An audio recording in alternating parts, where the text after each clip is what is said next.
What you're about to watch is a journey into the darkest corners of Newark City. We start with a crime that makes no sense. We will see a man who stopped at a gas station to use the bathroom, only to be killed just because a stranger was angry. From there, it gets worse. We will see gang leaders who ordered hits from the shadows and men who attacked entire families inside their own homes. But the final story is the most haunting of all.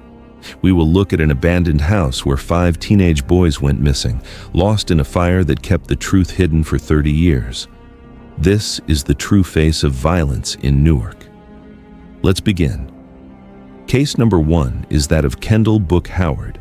On the afternoon of November 1st, 2022, the intersection of Van Velsor Place and Chancellor Avenue in Newark, New Jersey, transformed from a residential block into the center of a massive tactical police operation. The catalyst for this violence was 30-year-old Kendall Book Howard, a man already on the radar of law enforcement. Authorities had been actively investigating a shooting that had taken place just days prior on October 28th, and a wanted person flyer featuring Howard's image had been circulated throughout the community.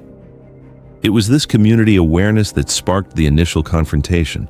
A local resident recognized Howard from the flyer and alerted patrol officers that the suspect was currently located at an apartment complex in the area. At approximately 1 p.m., Newark police officers arrived at the complex with the intent to question Howard regarding the previous shooting. The situation appeared controlled as officers canvassed the building, initially finding no sign of the suspect. However, as they exited the structure, the dynamic shifted in an instant. 2 officers spotted a man in the parking lot who matched the description of the wanted subject. They approached him to conduct a field inquiry, a standard procedure that quickly dissolved into chaos. As the officers closed the distance, the interaction turned violent without warning. Howard produced a firearm and engaged the officers at close range. Witnesses in the vicinity reported hearing a rapid succession of gunshots echoing through the neighborhood. In the exchange, Howard allegedly fired with intent to kill, striking 1 officer in the leg and a 2nd officer in the face and shoulder. The violence of the assault forced the officers to return fire, but Howard managed to retreat, sprinting back into the apartment building he had just been seen near. The immediate aftermath on the street was a scene of desperate survival. Footage and witness accounts described officers screaming for assistance as they dragged their wounded colleagues behind parked vehicles to establish cover from potential further gunfire. In a critical moment of civilian bravery, a woman driving through the area witnessed the devastation.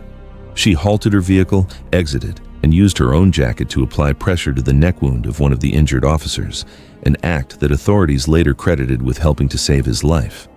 As paramedics rushed the critical officers to University Hospital, the city of Newark entered a state of emergency lockdown.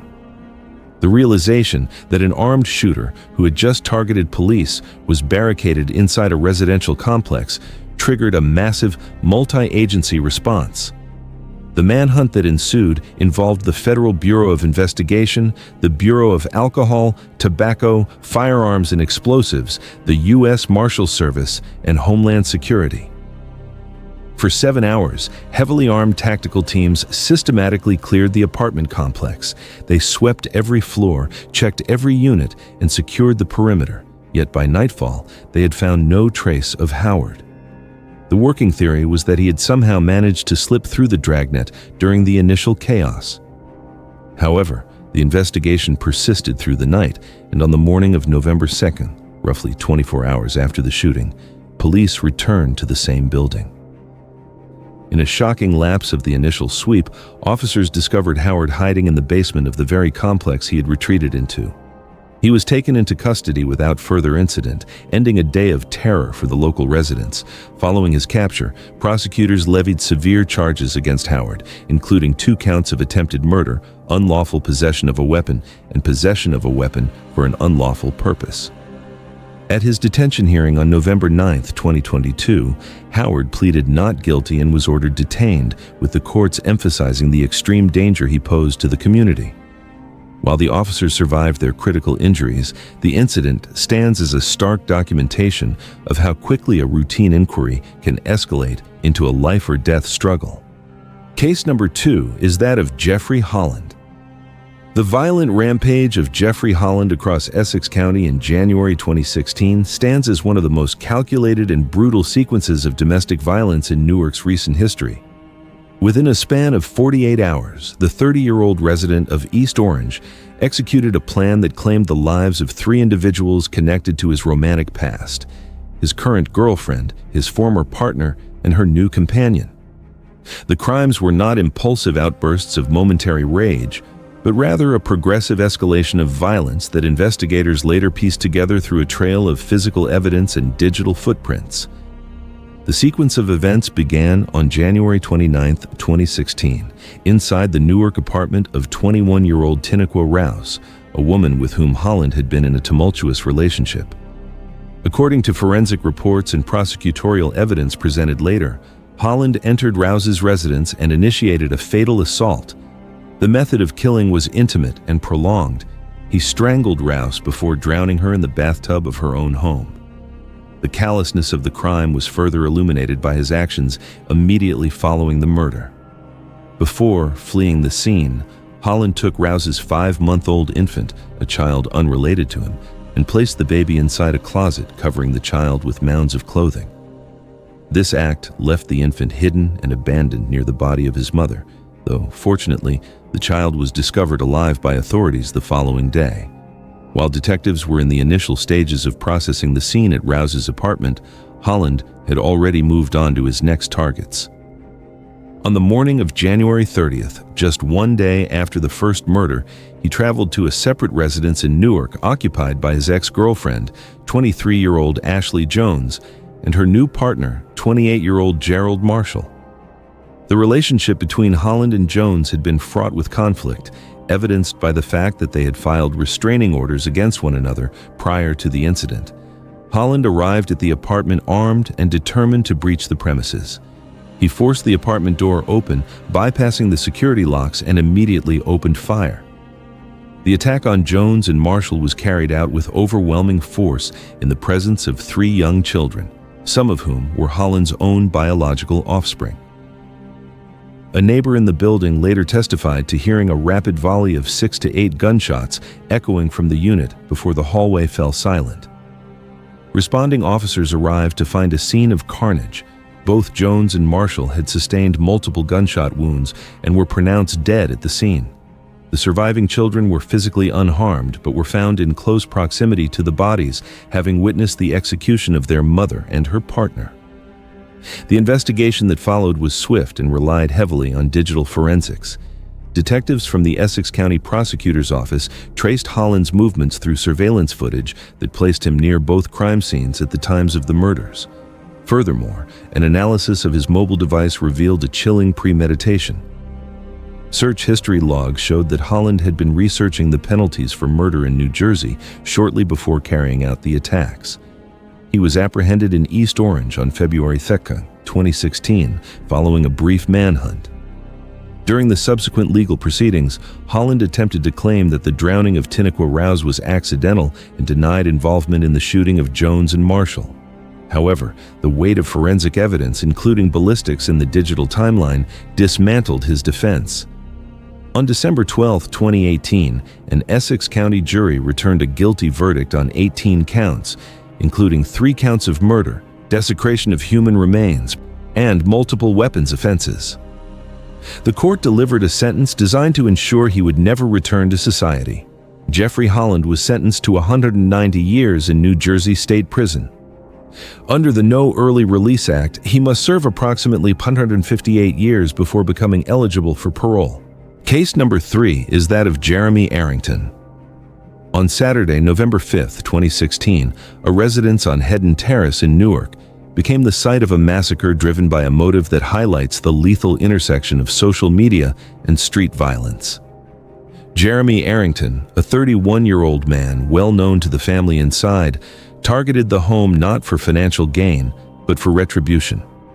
The catalyst was a Facebook post shared by one of the occupants, alerting the community that Arrington was wanted by police in connection with a previous shooting and sexual assault. Enraged by this public exposure, Arrington armed himself with a handgun and forced his way into the house where 9 people were gathered. Once inside, Arrington secured control over the occupants, binding them and subjecting them to a prolonged period of terror that prosecutors later described as calculated and sadistic. For nearly 1 hour, he tortured the bound victims using kitchen knives found within the home. The violence was methodical, targeting both adults and young children. The assault culminated in 3 fatalities. 23-year-old college student Siaja McBurrows, who was visiting the family, was fatally shot. 2 children, 8-year-old Ariel Little Whitehurst and her 11-year-old brother, Al Jahan Whitehurst, were stabbed repeatedly and later succumbed to their injuries at University Hospital. The carnage only ceased due to the remarkable actions of a young girl with autism who was visiting the home. Amidst the chaos, she managed to conceal herself in a closet and successfully contacted emergency services. Her distress call is credited with saving the remaining survivors, including the children's mother and twin siblings, who had also sustained severe stab wounds. When first responders arrived, they discovered a scene of absolute devastation, with blood pooled in every room and the survivors critically injured. Arrington, however, had already fled the premises. A massive manhunt was immediately launched, paralyzing parts of the city. Authorities located Arrington the following day, November 6th, barricaded inside a residence on Pomona Avenue. After a tense standoff involving tactical teams, he surrendered to law enforcement. During the subsequent investigation, digital forensics confirmed the motive, linking the violence directly to the online alert regarding his wanted status. Arrington's defense team attempted to navigate the legal process, but the overwhelming physical evidence and survivor testimony left little room for doubt regarding his guilt. In March 2022, an Essex County jury convicted Arrington on 28 counts, including 3 counts of murder and 3 counts of attempted murder. On April 8, 2022, Judge Ronald Wigler delivered a sentence commensurate with the atrocity of the crime. Jeremy Arrington was sentenced to 375 years in prison, consisting of 3 consecutive life sentences for the murders and additional consecutive terms for the attempted murders. Under the strict constraints of the No Early Release Act, he is required to serve at least 281 years before any possibility of parole, ensuring that the man who turned a family home into a torture chamber will die within the confines of a prison cell. Case number 4 is that of Rashawn Jackson, Naeem Jones, and Haki Maloney. The execution of 23-year-old William Porter on the early morning of April 21, 2017, was not a random act of street violence, but a sanctioned hit ordered by the upper echelons of a notorious Newark street gang. The 3 men responsible, Rashawn Jackson, Haki Maloney, and Naeem Jones, were identified as members of the Red Breed Guerrillas, a set of the Bloods gang. Jones, specifically, held the rank of Godfather, placing him at the top of the local hierarchy, while Jackson operated as an enforcer. The target, Porter, had unknowingly marked himself for death due to his affiliation with a rival hybrid gang, setting the stage for a brutal reassertion of territory and dominance. At approximately 2:30 a.m., Porter exited a nightclub on Mulberry Street, stepping out into the cool air of a quiet spring morning. He made his way toward a parking lot on Oliver Street, unaware that a dark vehicle had been idling in the shadows, waiting specifically for his departure. Surveillance footage later recovered by the Essex County Major Crimes Task Force captured the calculated nature of the ambush. As Porter approached his vehicle, Rashawn Jackson emerged from the darkness. There was no confrontation or exchange of words. Jackson simply raised a handgun and fired 8 rounds in rapid succession. 6 of those bullets struck Porter in the head and neck, killing him almost instantly before he hit the pavement. The shooters fled the scene immediately, leaving Porter's body beside his car where he was found by responding officers minutes later. While the execution was carried out with professional efficiency, the perpetrators left behind a digital trail that would ultimately dismantle their defense. Detectives leveraged a combination of surveillance video, cell phone tower data, and crucial GPS records. At the time of the murder, both Jones and Maloney were on parole, and their electronic monitoring devices placed them in precise coordination with Jackson before, during, and after the killing. The data painted a picture of a coordinated hunt, with the 3 men stalking their target before striking. The legal fallout was severe, reflecting the organized nature of the crime. In November 2018, an Essex County jury found the trio guilty of conspiracy and murder-related charges. Prosecutors argued successfully that while Jackson pulled the trigger, the order and the orchestration came from Jones and Maloney. In early 2019, the court handed down sentences designed to dismantle the gang's leadership structure permanently.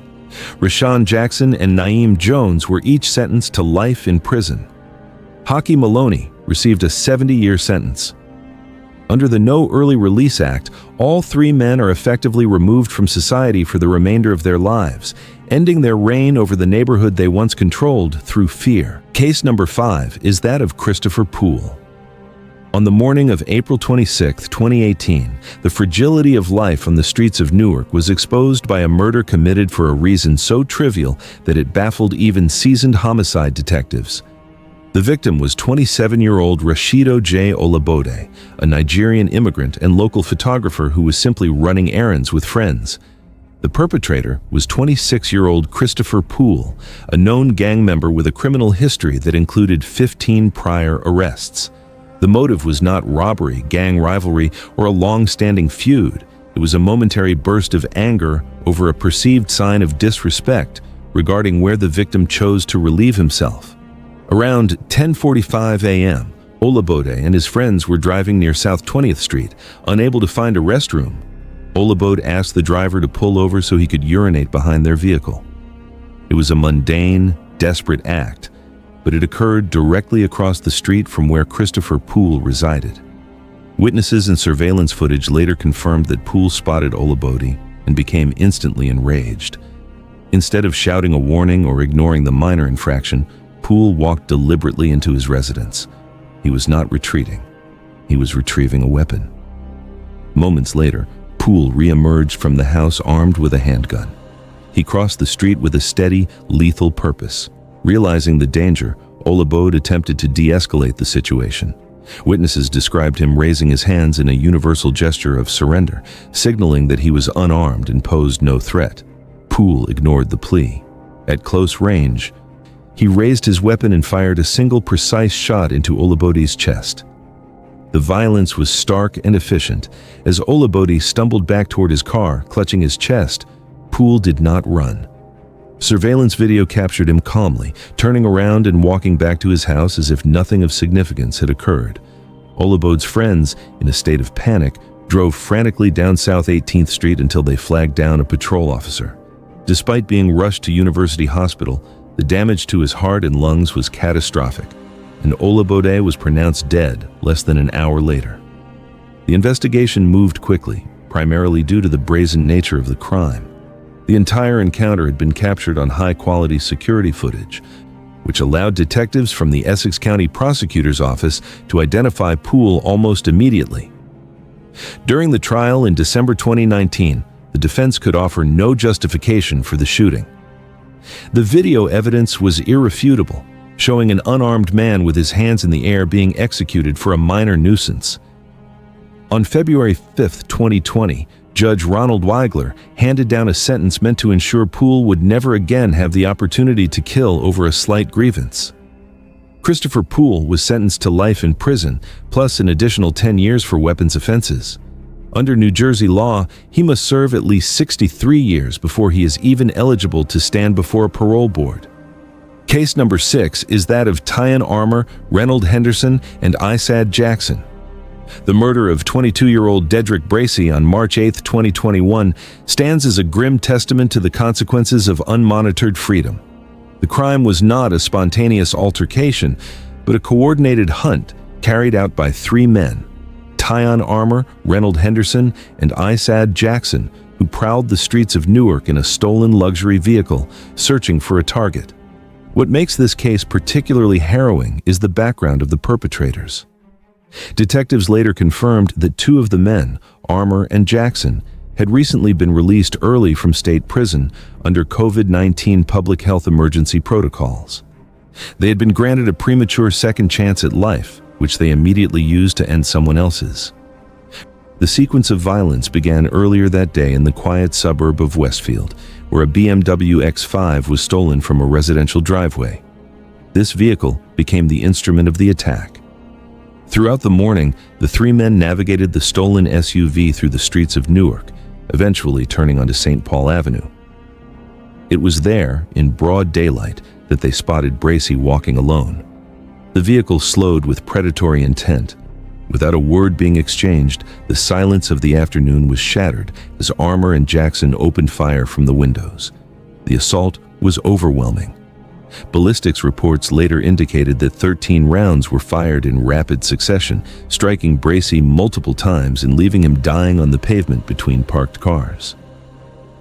As the shooters sped away toward the Irvington border, first responders rushed to the scene, but Bracey succumbed to his injuries shortly after 4 p.m. The brutality of the drive-by left the neighborhood in shock, but the killers would not remain free for long. The high-profile nature of the vehicle theft had already alerted the New Jersey State Police Auto Theft Task Force. Using a combination of witness descriptions and automated license plate readers, troopers located the BMW later that same afternoon. When law enforcement attempted to intercept the vehicle, the suspects abandoned the SUV and initiated a desperate foot chase through residential backyards. The pursuit was brief. All three men were tackled and taken into custody. Inside the recovered vehicle, detectives found not only the stolen property from Westfield, but also the physical evidence linking them to the murder, including shell casings that matched those found on St. Paul Avenue. The legal process culminated years later, revealing the full weight of the justice system. Following a trial in July 2025, where the prosecution presented the case as a masterclass in gang-style coordination, a jury found all three defendants guilty of first-degree murder. On September 12, 2025, the court delivered a crushing verdict. Tyon Armour, Reynold Henderson, and Asad Jackson were each sentenced to 60 years in New Jersey State Prison. Under the No Early Release Act, they are mandated to serve at least 51 years before any consideration for parole. The men who had squandered their early release were returned to the cells they had just left, this time with effectively no hope of return. Case number 7 is that of Chantel Mitchell. On the night of February 10, 2020, the neon lights of Clinton Avenue in Newark illuminated a confrontation that spiraled from a verbal dispute into a permanent tragedy. The incident serves as a stark example of how quickly pride and anger can turn lethal when a firearm is introduced into a mundane argument. The perpetrator was 31-year-old Chantel Mitchell, a woman whose decision to escalate a street dispute would cost one young man his life and steal decades of freedom from her own. The events began outside a bodega located at 139 Clinton Avenue. Witnesses reported a heated exchange between Chantel Mitchell and a group of men gathered near the storefront. The nature of the argument was trivial, words exchanged in anger under the glare of streetlights. However, rather than walking away and letting the tension dissipate, Mitchell made a choice that changed the trajectory of the night. She entered her vehicle and drove away, a move that the men likely interpreted as the end of the conflict. But Mitchell was not retreating. She was retrieving a weapon. Minutes later, her dark vehicle circled back to the scene. She did not stop to resume the argument. Instead, as her car rolled slowly past the bodega, she opened fire into the group. The bullets struck 21-year-old Dietrich Mitchell, a young man who, despite sharing a surname, was completely unrelated to the shooter. He was hit in the torso and collapsed instantly on the sidewalk. A female bystander nearby was also grazed by the gunfire, but survived her injuries. The drive-by nature of the assault left no room for defense or de-escalation. It was an ambush born purely of bruised ego. Dietrich Mitchell was pronounced dead shortly after first responders arrived. His life ended over a dispute he may not have even been the primary instigator of. Detectives from the Essex County Prosecutor's Office moved quickly, aided significantly by the surveillance cameras that lined the busy avenue. The footage captured the argument, the departure, and the return of Mitchell's vehicle. Ballistic evidence recovered from the scene was later matched to a handgun in Chantel Mitchell's possession, cementing the case against her. Facing overwhelming evidence and a potential life sentence for murder, Mitchell opted to negotiate with the state. On December 20, 2022, she stood before the court and pleaded guilty to first-degree aggravated manslaughter, second-degree aggravated assault, and unlawful possession of a weapon. The legal resolution came on March 17, 2023, when Judge Ronald Weigler imposed a sentence that reflected the senselessness of the act. Chantel Mitchell was sentenced to 28 years in New Jersey State Prison. Under the No Early Release Act, she is required to serve 85% of that term, nearly 24 years, before she can be considered for parole. The case stands as a grim reminder that in the eyes of the law, a moment of rage is often paid for with a lifetime of regret. Case number 8 is that of Timir Gums and Isaiah Kane. On the evening of May 6, 2019, the intersection of Maple and Chancellor Avenues in Newark was alive with the typical rhythm of the city. A gas station, a Chinese restaurant, and a barbershop made the corner a hub of activity. Among the crowd was 40-year-old Murad Harris, who was standing outside speaking with friends, unaware that he was being hunted. The vehicle circling the block was a stolen Dodge Durango, occupied by 25-year-olds Timir Gums and Isaiah Kane. What followed was not a random act of gang violence, but a targeted military-style execution that turned a busy public street into a scene of carnage. As the Durango rolled into position, the calm of the evening was shattered. Gunfire erupted from the vehicle, sending the group standing with Harris scattering in panic. In a typical drive-by shooting, the vehicle would have sped off immediately after the initial volley, but this attack was different. Timir Gums was not content with spraying bullets from a distance. As Harris sprinted for his life, Gums leaped from the moving SUV and gave chase on foot. The pursuit was short and brutal. Witnesses described a chilling precision as Gums closed the distance and fired a single fatal shot into the back of Harris's head, executing him instantly on the pavement. The violence nearly claimed a second life. After killing Harris, Gums turned his weapon toward another man who had been standing nearby. He pulled the trigger, but in a twist of fate that likely saved the witness's life, the gun jammed. Denied his second kill by a mechanical failure, Gums sprinted back to the waiting Durango where Kane was behind the wheel. The two sped away, vanishing into the Newark night before police could close the net. When first responders arrived, the intersection was in chaos. Harris lay dead, another man was bleeding from a leg wound, and the street was littered with shell casings. The investigation, led by the Essex County Homicide Task Force, hinged on the movement of that stolen Durango. Detectives meticulously traced the vehicle's path using traffic cameras and surveillance footage from local businesses. By tracking the SUV across city lines, they were able to link the vehicle and the murder directly to Gums and Kane. Both men were apprehended later that month, ending their brief flight from justice. The legal reckoning arrived 4 years later. In November 2023, after a trial that laid bare the callousness of the assassination, an Essex County jury returned guilty verdicts. Timir Gums was convicted of murder, attempted murder, and conspiracy. Isaiah Kane was found guilty of aggravated manslaughter and conspiracy. On February 8, 2024, the court delivered its final judgment. Timir Gums was sentenced to life in prison, a term ensuring he will likely die behind bars. Isaiah Kane received a substantial sentence spanning decades for his role as the driver and accomplice. The jammed gun may have spared one life that night, but the law ensured that the men responsible would not be spared from the consequences of the life they did take.